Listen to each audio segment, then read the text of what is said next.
সমস্যা সংঘরাজ কিংবা সংঘনায়ক শব্দের মাঝে বিরচিত হয় নাই, তবে কোথায় হল আপনার আমার মনে কিভাবে? কথায় আছে এক দেশের গালি আরেক দেশের বুলি। বাংলা বুলি না হয় বাদ, তবে সলায়তন বিভঙ্গ সূত্রের কথা মনে পড়ছে কি? সূত্রের অংশবিশেষ 18টি অনুসন্ধান জ্ঞানীদের জানা উচিত।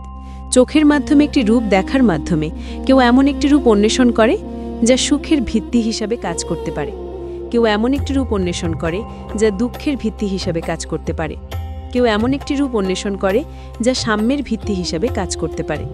কানের মাধ্যমে একটি শব্দ শুনে কেউ এমন একটি রূপ অন্বেষণ করে যা সুখের ভিত্তি হিসাবে কাজ করতে পারে, কেউ এমন একটি রূপ অন্বেষণ করে যা অসন্তুষ্টির ভিত্তি হিসাবে কাজ করতে পারে, কেউ এমন একটি রূপ অন্বেষণ করে যা সমতার ভিত্তি হিসাবে কাজ করতে পারে।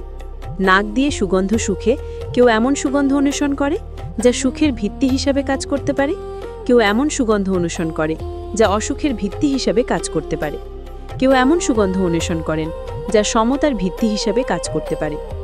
জিহ্বার মাধ্যমে একটি স্বাদের স্বাদ গ্রহণ করে কেউ এমন একটি স্বাদ অন্বেষণ করে যা সুখের ভিত্তি হিসাবে কাজ করতে পারে, কেউ এমন একটি স্বাদ অন্বেষণ করে যা অসুখের ভিত্তি হিসাবে কাজ করতে পারে, কেউ এমন একটি স্বাদ অন্বেষণ করে যা সাম্যের ভিত্তি হিসাবে কাজ করতে পারে।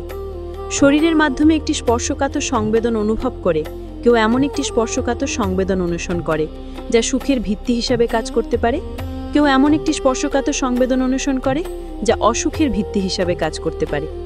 একজন ব্যক্তি এমন একটি স্পর্শকাতর সংবেদন অন্বেষণ করেন যা সাম্যের ভিত্তি হিসাবে কাজ করতে পারে। বুদ্ধির মাধ্যমে একটি ধারণাকে উপলব্ধি করে একজন এমন একটি ধারণা অন্বেষণ করেন যা সুখের ভিত্তি হিসাবে কাজ করতে পারে, কেউ এমন একটি ধারণা অন্বেষণ করেন যা অসুখের ভিত্তি হিসাবে কাজ করতে পারে, কেউ এমন একটি ধারণা অন্বেষণ করেন যা সাম্যের ভিত্তি হিসাবে কাজ করতে পারে। সুতরাং 6টি সুখ অনুসন্ধান, 6টি দুঃখ অনুসন্ধান, 6টি সাম্য অনুসন্ধান, জ্ঞানীদের এই 18টি অনুসন্ধান জানা উচিত। সূত্রটি এখানেই শেষ নয়, দয়া করে পুরো সূত্রটি পড়বেন, না পেলে জানাবেন প্লিজ। আমার মুখে ঘি না খেয়ে বিতর্ক বাদ দিয়ে মনোযোগ সহকারে ত্রিপিটক অধ্যয়ন করুন, ধর্মচর্চা করুন, মহামান্যকে যথাশীঘ্র সম্ভব মুক্তি দিন, অনেক বেশি সুখ ও শান্তি পাবেন, ভালো থাকতে পারবেন। জগতে সকল প্রাণী সুখী হোক বলার সার্থকতা হবে সেখানে। সুব্বে সত্তা সুখিতা হন্তু, সুব্বে সত্তা সুখিতা হন্তু, সুব্বে সত্তা সুখিতা হন্তু।